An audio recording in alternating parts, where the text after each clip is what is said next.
종이라는 주제를 가지고 이제 오늘 네 번째 여호와의 종에 대해서는 마지막 시간인데 이걸 살펴보고 은혜를 나누기를 원합니다.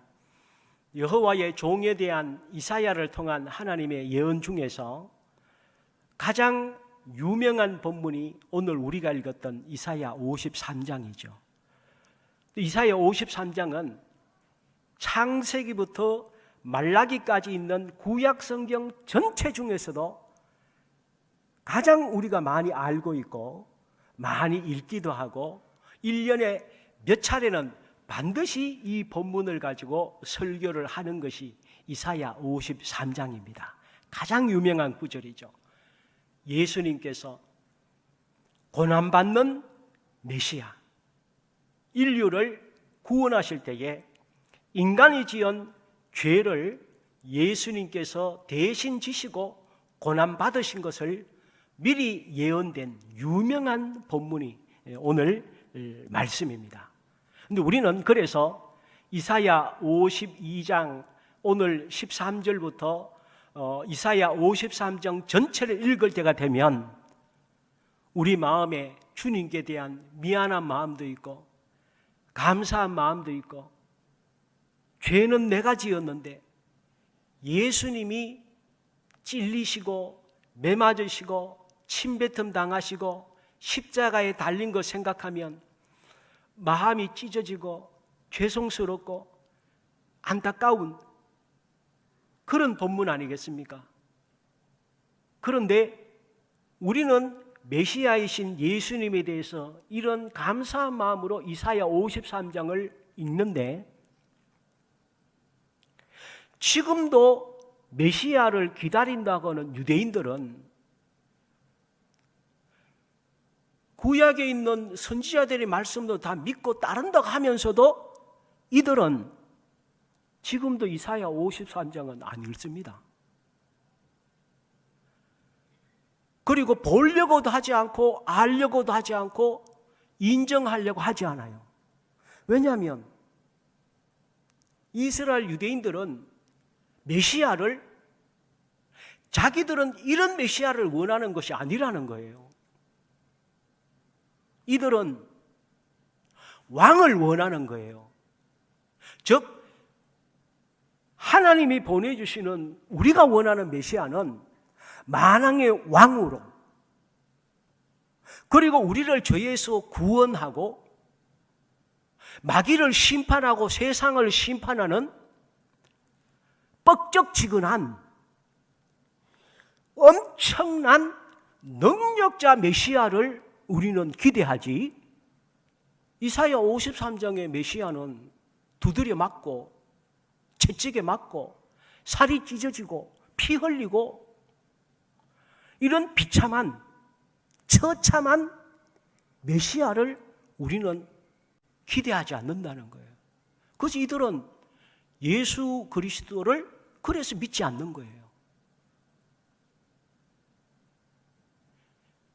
하나님의 말씀은 1.1획도 틀림이 없다고 그랬고 하나님 말씀을 절대로 가감하지 말라고 그랬고 성경에 있는 말씀을 네 마음에 들면 믿고 네 생각에 안 맞으면 배제하라고 하나님께서 우리에게 성경을 주신 것이 아니지 않습니까? 그렇기 때문에 그들은 지금도 하나님께 예배드리지 않습니다. 우리는 이렇게 주님이 절기로 주신 7일마다 절기를 지키면서 하나님께 예배드리고 주중에도 예배드리고 하나님 말씀 쓰고 읽고 외우고 말씀에 순종함을 사는데 이 사람들은 지금도 유대인들이 예배 안 드립니다. 왜냐하면 이 세상에 예배드릴 성전은 예루살렘에 구약에서부터 내려오던 그 성전에서만 예배드려야 된다고 생각하는 거예요. 그런데 그 성전이 지금 있습니까? 없습니까? 없죠. 그 성전이 AD 70년 로마에 의해서 파괴가 됐습니다. 그러니까 지금까지 예루살렘 성전은 그들에게는 없는 거예요. 그래서 성전에서 짐승을 잡아야 되는데 그 성전은 아직 그들이 회복을 못한 거예요. 못 찾았다 이거예요. 그러니까 예배를 안 드리는 거예요.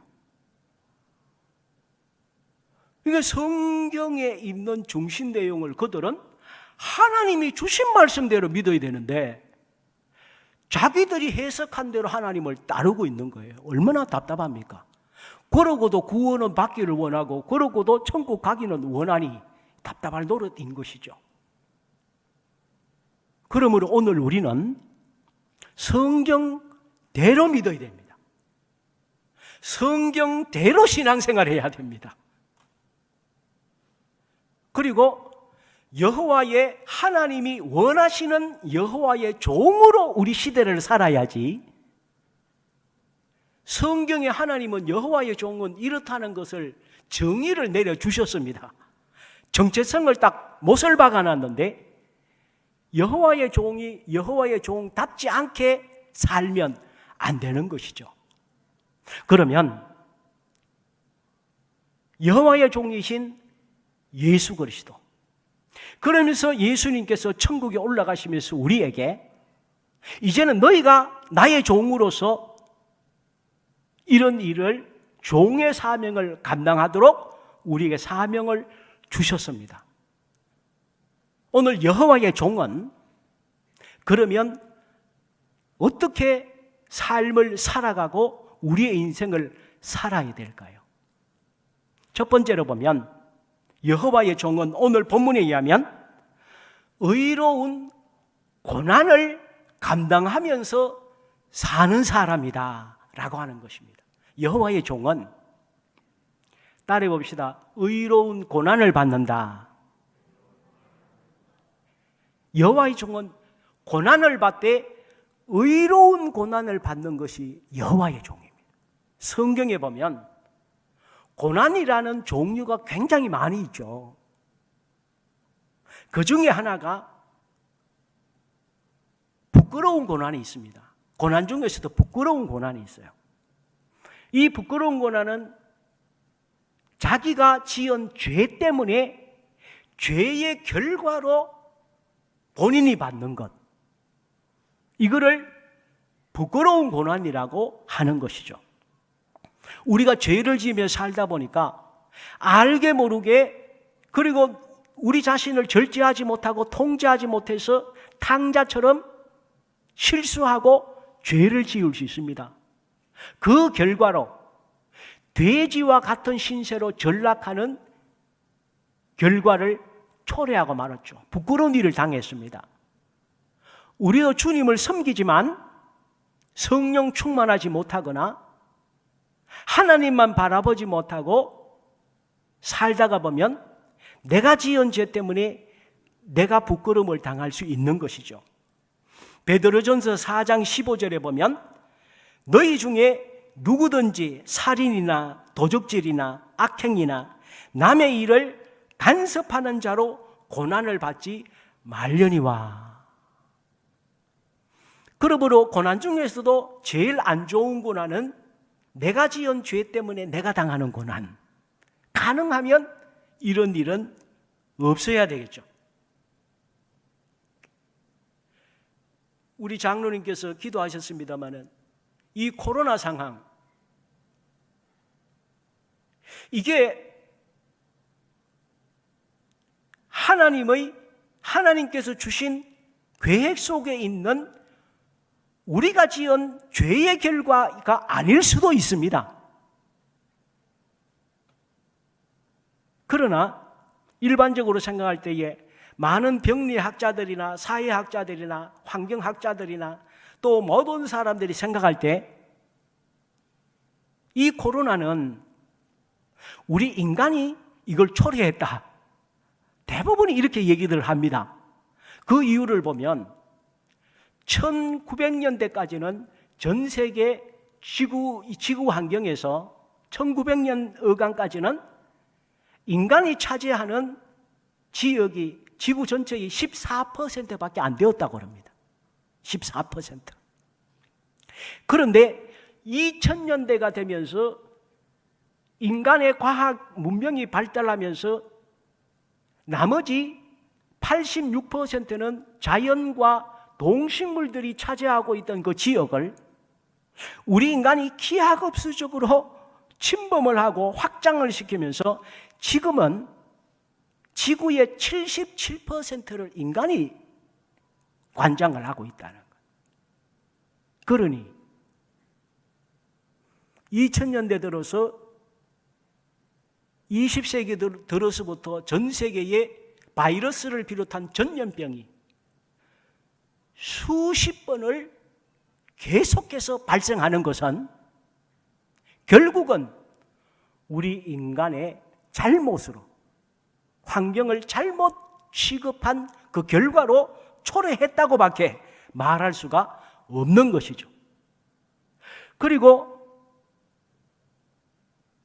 예전만 해도 우리나라 같은 경우는 한 나라만 해도 인구가 전국적으로 흩어져서 넓게 분포되어 있었는데 지금 우리나라도 잘 아시겠습니다마는 인구의 90%가 소도시를 포함한 90%가 전부 도시에 살고 있다. 그러니까 인구들이 밀집해서 90%가 살다가 보니까 쓰레기라든가 수많은 병폐들이 한 곳에 모이다 보니까 문제들이 발생하는 것이죠. 근데 이건 우리나라만 뿐만 아닐까요?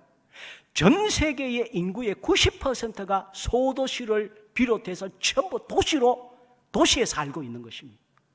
그렇기 때문에 코로나는 어쩌다가 발생한 것이 아니고 이것이 발생할 수 있는 간당간당한 임계점까지 왔다가 드디어 그거를 넘은 것이지 어쩌다 보니까 발생한 것이 아니고 앞으로는 끊임없이 이러한 또 다른 바이러스라든가 이런 일들이 발생할 수밖에 없는 시대를 우리는 살고 있다는 것입니다. 그러므로 오늘 우리가 주님을 믿고 이 세상을 살아갈 때에 절대로 방심하거나 어째 넘어가겠지 이런 생각보다는 우리가 사는 동안 새로운 패러다임, 새로운 환경에 적응하고 생각하고 대비하는 마음으로 우리가 주님 앞에 지혜롭게 우리 삶을 살아야 한다는 것입니다.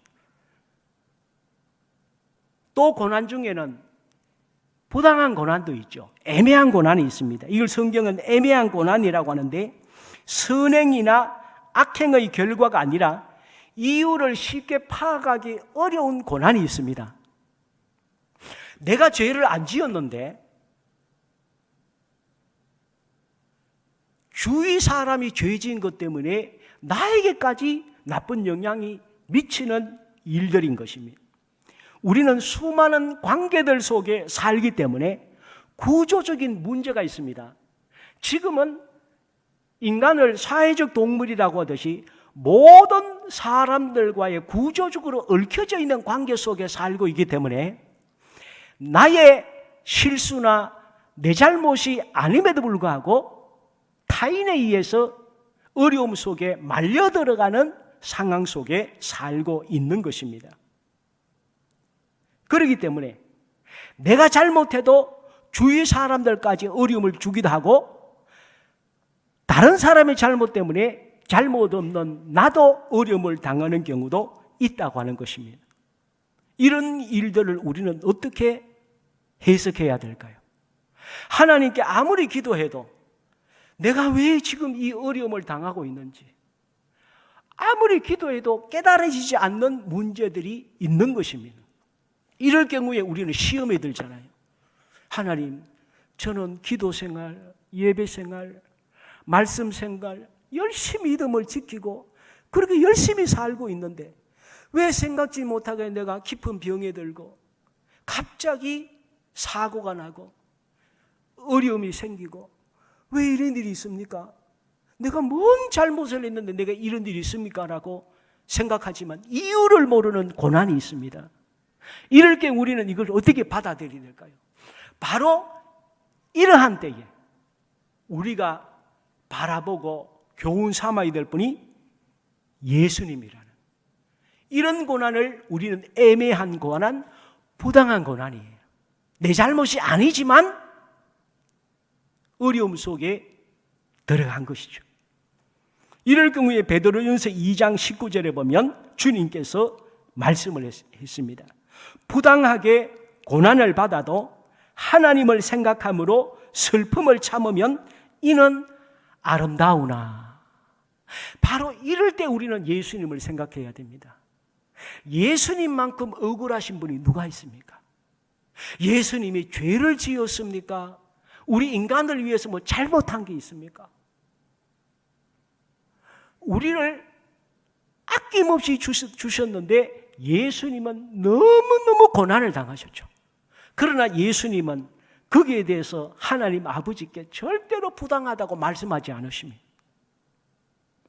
그래서 우리가 이해할 수 없는 어려움에 닥칠 때에 예수님의 마음을 이해할 수 있는 하나님이 주신 절호의 기회, 그런 일을 우리가 겪지 않으면 예수님이 얼마나 억울하신 분인가를 우리는 이해하지 못하는 것입니다.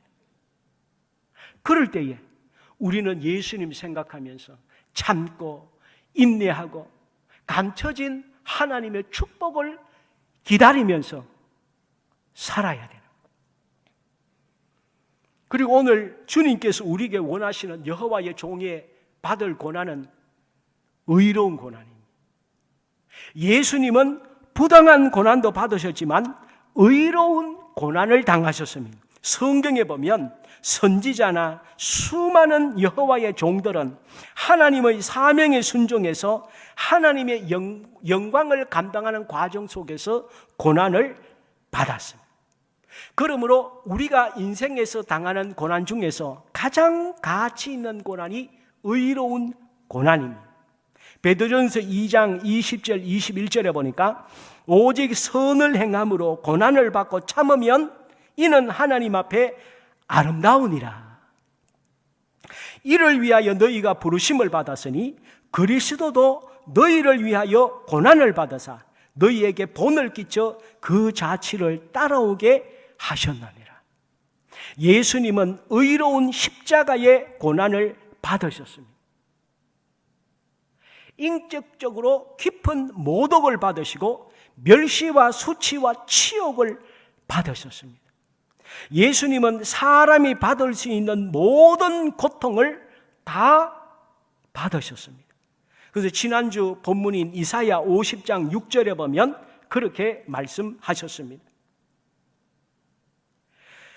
나를 때리는 자들에게 내 등을 맡기며 나의 수염을 뽑는 자들에게 나의 뺨을 맡기며 모욕과 침뱉음을 당하여도 내 얼굴을 가리지 아니하였느니라. 예수님께서 등을 맡겼다는 얘기는 태형을 받았다는 것입니다. 모세가 50에 하나 가만매, 40에 하나 가만매를 5번 맞았다고 했던 것처럼 예수님도 엄청난 이 매를 홀로 받으셨다는. 그리고 수염이 뽑혔다는 얘기는 요즘은 덜합니다마는 이 예전의 수염은, 남자의 수염은 남자를 상징하는 모든 것이었지 않습니까? 그런데 수염을 뽑히고 뺨을 맞았다는 것은 인간적인 말할 수 없는 모욕을 받았다. 그리고 침뱉음을 당하시고 벌겁을 끼우셨다. 이것은 사람이 받을 수 있는 모든 모욕을 다 받은 것입니다. 죄가 없음에도 예수님은 고난을 받으신 거예요. 그리고 오늘 본문이 이사야 53장 5절에도 말씀하고 있습니다. 그가 찔림은 우리의 허물 때문이요 그가 상함은 우리의 죄악 때문이라. 그가 징계를 받음으로 우리는 평화를 누리고 그가 채찍에 맞음으로 우리는 나음을 입었도다. 그래서 이사야 53장을 유대인들은 지금도 읽지도 않고 인정을 하지 않지만 우리는 이 이사야 53장에 얼마나 많은 은혜를 받고 있습니까? 그래서 세계 기독교의 기둥 같은 역할을 했던 영국의 런던에 있는 웨스트민스터 교회에 오래 수십 년 설교가였던 캠벨 몰간이라는 사람은 이사야 53장은 예수 그리스도의 초상화다, 여호와의 종의 초상화다. 또 우리 개혁주의 교회의 종교개혁자인 칼빈은 이 이사야 53장을 일컬어서 예수 그리스도의 이력서라고 평했습니다. 요한복음 10장 17절 18절에 보면 예수님께서 우리를 위해서 고난당하시고 당신의 목숨을 주신 것을 이렇게 말씀합니다. 내가 내 목숨을 버리는 것은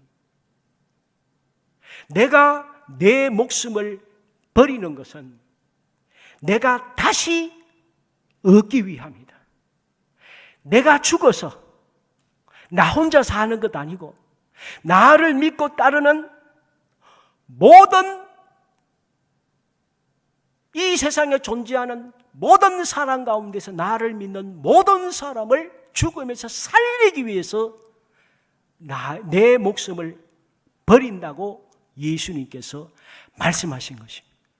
그래서 예수님께서 당신의 목숨을 버려주심으로 말미암아 우리도 부활하게 되는 거예요. 우리도 그래서 영생을 얻게 된 것입니다.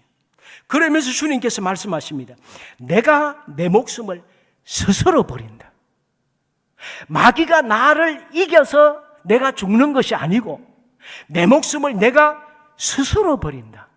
나는 버릴 권세도 있고 다시 얻을 권세도 있다고 예수님께서는 분명하게 말씀을 하셨습니다. 예수님은 여호와의 종인데 우리에게 양을 비유로 말씀하십니다. 오늘 이사야 53장에 보면 양을 비유로 말씀하는데 나와 같은 양이 되어야 된다고 우리에게 교훈해 줍니다. 6절에 보니까 뭐라고 말씀하십니까? 이사야 53장 6절에 보니까 우리는 다 양 같아서 그릇 행하여 각기 제 길로 갔거늘. 양도 순종하는 양이 있고 불순종하는 양이 있더라는 거예요. 그런데 우리 모든 인간은 제멋대로였다는 거예요. 양의 특성이 뭡니까? 성경에 보면 우리를 양이라고 말씀해요. 양에게는 좋은 점도 있지만 안 좋은 게 굉장히 많이 있죠. 특히 양은 멀리 못 보잖아요. 눈이 나빠서 멀리 못 보고 늘 눈앞에 있는 풀, 눈앞에 있는 먹는 것만 바라보고 살아가는 것이 이 양이죠. 그래서 다른 말로 양은 먹고 사는 점이다. 먹고 사는 것 때문에 양이 살듯이 사람도 눈앞에 있는 먹을 것, 눈앞에 있는 내가 갖고 싶은 욕심, 그것만 추구하는 양들도 있더라는 거예요. 그래서 양은 눈앞만 보다 보니까 목자를 따라가야 되는데 목자를 따라가지 아니하고 눈앞에 있는 것만, 먹을 것만 따라가다가 길을 잃어서 낭떠러리에 떨어지기도 하고 목자를 떠나서 맹수에게 잡아 먹히기도 하는 것이죠. 그러면서 주님께서 말씀하십니다. 너희는 제멋대로 한 양이었기 때문에, 너희들은 각기 제 길로 너희들 마음대로 갔기 때문에 여호와께서 우리 모두의 죄악을 순종하는 양이신 예수님께 다 지워서 우리의 죄를 용서하시고 살리셨다고 말씀하고 있는 것입니다. 그러므로 우리 하나님은 오늘 우리가 순종하는 양이기를 원하시는 것입니다. 저도 주님께 순종해야 순종하고 우리 교회, 우리 모든 분들은 양들이 각기 제 길로 가는 양이 아니라 하나님의 말씀, 하나님의 음성, 하나님의 은혜, 하나님의 지시, 하나님의 명령, 하나님의 인도하심을 따라서 우리의 남은 삶을 살아가는 우리 모두가 될 줄 믿습니다. 특히 지금은 전 세계가 코로나 팬데믹 현상 때문에 사람마다 전부 자기가 놓은 판단을 얘기를 합니다. 각 나라의 대통령은 자기가 판단하는 거 얘기하고, 사회학자나 병리학자나 과학자나 전부 다 자기가 본 대로 판단해서 코로나 상황을 이렇게 해석을 하고 앞으로 이 세상은 이렇게 될 것이라고 전부 자기들을 얘기해요. 그러니까 매일 보면 정보의 홍수예요. 이럴 때에 우리는 무슨 얘기를 들어야 될까요? 뭘 중심으로 살아가야 될까요? 이때에 우리는 이 세상의 얘기는 참고는 해야 되겠지만 그걸 중심으로 살면 안 되고, 바로 이때에 우리는 목자이신 주님의 음성을 들어야 되는 줄 믿습니다. 그래서 이때에 우리가 세상의 정보의 홍수에 빠지면 안 됩니다. 이때에 우리는 성경으로 돌아가야 돼요. 주님만이 우리 인생을 주장하시는 목자이기 때문에, 이 세상을 이끄시는 분이 하나님이시지 무슨 사람이 이 세상을 이끌어 갑니까? 그러므로 우리는 더 성경으로 돌아가야 됩니다. 그래서 과거의 성경을 좀 적게 읽으셨으면 성경을 더 많이 읽으시고 성경도 쓰시고, 그리고 더 말씀도 많이 들으시고, 그래서 세상의 얘기보다가 목자이신 하나님의 음성을 들어야 됩니다. 그래서 그 음성 따라 우리는 살아가야 되는 것이죠. 그리고 여호와의 종은 어떻게 사는 것입니까? 세상의 원리를 따라 사는 것이 아니고 하나님의 원리에 따라 우리 인생을 살아야 됩니다. 여호와의 종은 세상 나라의 기준 따라 살면 안 됩니다. 이 세상 나라는 무엇이 주관합니까? 세상의 나라는 학연, 지연, 권력, 금력, 인기, 직업의 상하 관계들에 의해서 움직이지는 사회입니다. 능력 있고 수단이 좋은 사람이 많은 것을 소유하는 인간의 사회이지만 야생의 약육 강식과 조금 더 다를 바가 없는 것이 우리가 살아가는 이 세상입니다. 이 세상에는 세상이 말하는 성공, 세상이 말하는 어떤 이렇게 하면 이 세상이 멋있게 살 수 있다는 원리가 있습니다. 그러나 여호와의 종은, 예수님 믿는 사람은 세상이 말하는 이성과 물질과 눈에 보이는 것이 주관하는 거기에 따라 살면 안 되고 하나님이 세우신 하나님의 나라 원리에 따라 살아야 된다는. 그래서 하나님의 나라는 세상 나라의 역설이죠. 반대로 살아야 됩니다. 하나님의 나라는 이성과 물질의 원리가 아니라 영적인 논리가 지배하는 나라입니다. 즉 이를테면 예수님은 왕이십니다. 창조자이십니다. 예수님을 이길 존재가 이 세상에 누가 있습니까? 우리 인간은 이 세상은 어떻습니까? 세상의 논리는 내게 힘이 없어도 힘이 있는 척 해야 되고, 그래서 모든 수단과 방법을 안 가려서 내가 능력이 있다는 것을 과시를 해야 세상은 알아주고, 그래야 성공할 수 있는 것이 세상입니다. 그래야 또 인정을 해주고요. 그러나 하나님의 나라의 예수님은 진짜 능력자이시지만 자신의 권위를 절대로 과시하거나 드러내지 않습니다. 그리고 당신의 능력을 휘두르지 않습니다. 왕이신데 도리어 종의 모습을 가지시는 거예요. 이게 하나님 나라의 원리입니다. 우리는 없어도 있는 척해야, 대단한 척해야 대접하는 것이 세상 아닙니까? 그 예수님은 그렇지 않아요. 도리어 왕이신데 종의 모습으로 구유에 오신 거예요. 짐승의 먹이통에 태어나시고 낮고 천한 종의 모습으로 오셔서 섬김의 모습을 가지신 것이죠. 죄가 없으시지만 죄인의 모습으로 사신 것입니다. 이것이 하나님 나라의 원리이십니다. 세상 나라는 낮아지는 사람, 겸손한 사람, 섬기는 사람, 먼저 대접하고 주고 베푸는 사람, 양보하고 배려하는 사람은 제 밥그릇 못 챙기는 바보로 갑니다. 이런 사람은 세상에서 절대로 성공하지 못합니다. 막 밟아버립니다. 죄 지어도 죄 안 지은 것처럼 해야 되고, 없어도 있는 것처럼 해야 알아주는 것이 우리가 사는 세상입니다. 그러나 하나님의 나라는 낮아지고 양보하고 섬기고 베푸는 사람이 높아지고 축복받고 행복하고 승리하고, 이런 사람이 순간을 사는 것이 아니고 영원한 생명을 누리는 세상의 역설이 지배하는 나라가 하나님의 나라인 것이죠. 그래서 오늘 우리도 한 사람 한 사람은 보면 세상이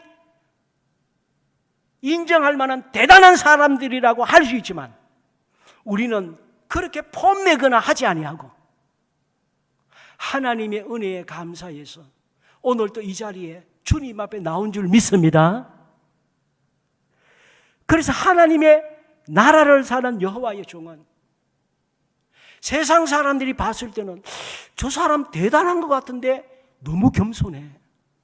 나 같으면 그냥 없어도 폼낼 텐데 저분은 자기의 능력을 드러내질 않아. 왜 그러지? 저렇게 하면 망해야 되는 건데 그렇지 않은 이유가 뭐지? 알고 보니까 그 배후에 하나님이 계신 거죠. 그래서 저는 오늘 우리가 코로나가 아니라 더 어려운 상황이 와도 행복하고 날마다 감사하면서 살아가는 우리 모두이신 줄 믿습니다. 그 이유는 우리는 세상의 원리에 따라 사는 사람이 아니고 하나님의 원리에 따라 살면 그렇게 된다는 것입니다. 마태복음 10장 39절에 말씀했습니다. 자기 목숨을 얻는 자는 잃을 것이요 나를 위하여 자기 목숨을 잃는 자는 얻으리라. 마태복음 18장 4절에 이 어린아이와 같이 자기를 낮추는 사람이 천국에서 큰 자니라. 누가복음 14장 11절 자기를 높이는 자는 낮아지고 자기를 낮추는 자는 높아지라. 세상과 완전히 반대예요. 완전히 역설이에요. 요한복음 12장 24절에 보면 한 알의 밀이 땅에 떨어져 죽지 아니하면 한 알 그대로 있지만 죽으면 많은 열매를 맺느니라. 그러므로 오늘 우리는 세상 사람들처럼 살고 싶은 욕망도 있지만 그런 우리의 마음을 절제하고 늘 예수님 생각하면서 예수님처럼 살기 위해서 여호와의 종으로 살아가는 우리 모두가 될 줄 믿습니다. 그래서 여호와의 종은 팔복의 원리에 따라서 합니다. 하나님의 나라는 또 다른 말로 팔복의 원리이죠. 그래서 예수님께서 산상수훈에서 하나님의 나라는 천국은 어떤 것이지 않느냐? 천국은 팔복의 원리로 사는 것이다. 그래서 마음이 가난해야 된다. 이 가난한 것은 무엇입니까? 아기가 부모의 품을 매 순간 그리워하듯이 날마다 하나님을 갈망하고 하나님께 굶주린 가난한 마음을 가지고 사는 것입니다. 그렇게 사는 줄 믿습니다. 돈에 갈망하고 세상에 갈망하고 세상이 좀 알아주는 그런 자리에 오르려고 그거 목매지 말고 하나님을 날마다 갈망하는 거죠. 이게 마음이 가난하다는 거예요. 두 번째는 뭡니까? 애통하는 거예요. 내 자신과 가정과 이웃과 교회와 나라가 하나님의 뜻대로 살도록 예레미야처럼 애통의 마음으로 기도하는 것이죠. 하나님, 우리 아이가 믿음이 없습니다. 우리 애가 신앙생활을 잘 못하고 있습니다.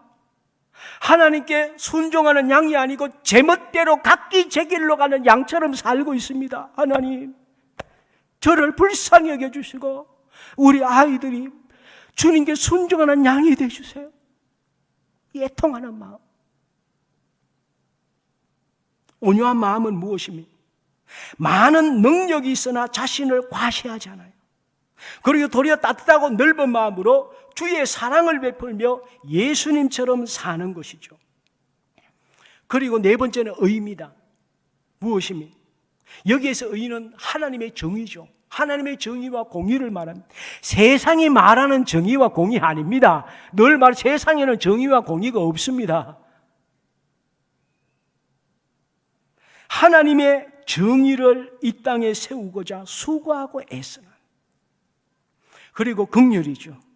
늘 받은 긍휼에 감사하며 긍휼을 베풀며 사는 것이죠. 또 청결하죠.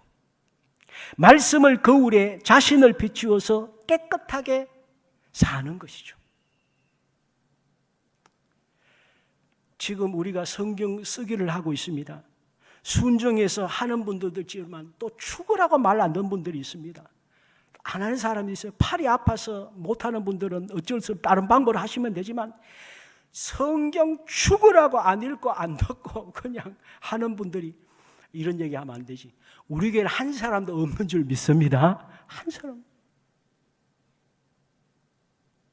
말씀을 우리가 돌아가야 되는 이유는 말씀의 겨울에 나를 비추는 것이죠. 나도 모르게 세상 때에 찌들어버리는 이 심령을 말씀으로 돌아가서 나를 회개하고 자꾸 나를 깨끗하게 하는. 그리고 화평입니다. 하나님을 대적하는 자들을 돌이켜서 하나님과 화평케 하는 삶이죠. 그리고 핍박입니다. 하나님의 정의를 위해서, 하나님의 영광을 위해서 의로운 핍박을 감내하며 사는 것이죠. 그래서 오늘 주님 앞에 우리는 세상은 우리를 절대로 축복하지 않죠. 세상이 남 잘 되는 거 봤습니까? 세상은 누가 뭐 능력 있고 자리에 올랐다가 하면 곧 있으면 그 사람 죽이려고 달려드는 것이 세상입니다. 그러나 진짜 축복하시는 분은 하나님이십니다. 세상이 주는 것은 일시적이고 주었다가 빼앗고 천국으로 가져가지 못하지만 하나님의 영광을 위한 것은 매 순간 천국으로 보내줄 뿐만이 아니라 하나님께서 우리의 삶을 보상해 주십니다. 그러므로 우리는 하루하루 잘 살아야 돼요. 저는 주님 앞에 간절하게 기도합니다. 저도 그렇게 살아야 되고 우리 교회 모든 분들이 코로나 때에 하나님 마음이 더 청결하게 도와주세요. 진짜 믿음이 성장할 수 있는 좋은 기회를 주셔서 감사합니다. 이사야 52장 13절의 말씀이 있습니다. 보라, 내 종이 형통하리니 받들어 높이 들려서 지극히 존귀하게 되리라. 룻기 2장 12절에 보니까 룻의 가정에 다윗이 태어났고 예수님이 태어났어요. 왜 그 가정이 그렇게 축복받았습니까? 룻기 2장 12절에 보니까 우리 하나님께서 말씀했습니다. 우리 같이 한번 한 음성으로 같이 한번 읽어보겠습니다. 시작. 여호와께서 네가 행한 일에 보답하시기를 원하며 이스라엘의 하나님 여호와께서 그의 날개 아래에 보호를 받으러 내게 온전한 상 주시기를 원하노라. 하나님께서 이 자리에 있는 모든 분들의 삶을 보시고 충분히 보상을 받고 남은 인생을 살아가는 우리 모두가 되기를 주의 이름으로 부탁을 드립니다. 같이 한번 주님 앞에 기도드리겠습니다.